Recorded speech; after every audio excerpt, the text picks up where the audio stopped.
through a rational, coherent, and principled approach, we will work to ensure that the United States is the best and most secure place in the world to invest and to do business. So, Mr. President, again, thank you very much for your graciousness and extending. This is Paul Atkins. He, of course, is the newly sworn-in SEC chairman, and he said himself he wants a clear regulatory path for crypto moving forward. And, of course, Ripple is one of the first and really biggest recipients of this new policy. Ripple's token, XRP, is up 300% in the last year. Things are looking very good, insanely bullish actually for XRP right now, despite all of the difficulties that altcoins have been experiencing. I don't just mean the upcoming SEC settlement. We're going to be talking about that. That is important, but there is more to it.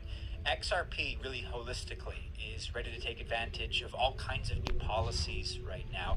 We are going to do a macroscopic analysis of this project and take a look at all the exciting things that they're doing right now.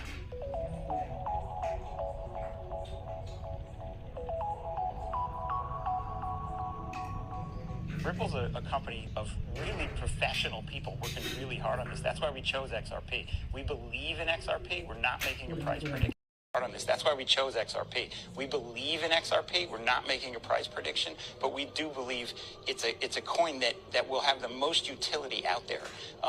Bitcoin is a store of value. I agree with Mike McGlone, but I think that XRP has a true use case. There's just no doubt about it. And the Ripple team, from the interaction we've had with them, they're really professional. They act like investment bankers over there. They know what they're doing, and they will make this work.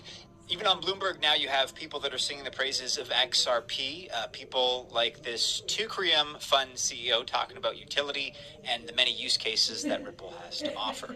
This fund is launching a leveraged XRP ETF. They believe there's really so much demand right now for XRP, especially from institutions, by the way, to justify this new fund. And one of the telling points is when the CEO talks about the professionalism of the team. That's something that we know is lacking industry-wide in crypto, unfortunately, and then for projects that are not quite up to the standards that we'd expect when it comes to this, we pay the price. Another is when he talks about working with the SEC to get this approval and how it could not have been possible with the previous administration. The SEC lawsuit is closing. Right now, it's really just down to the final details, and the question only really remains as to whether or not Ripple is going to pay a fine. That fine would be much smaller than the Gensler SEC was asking for, by the way.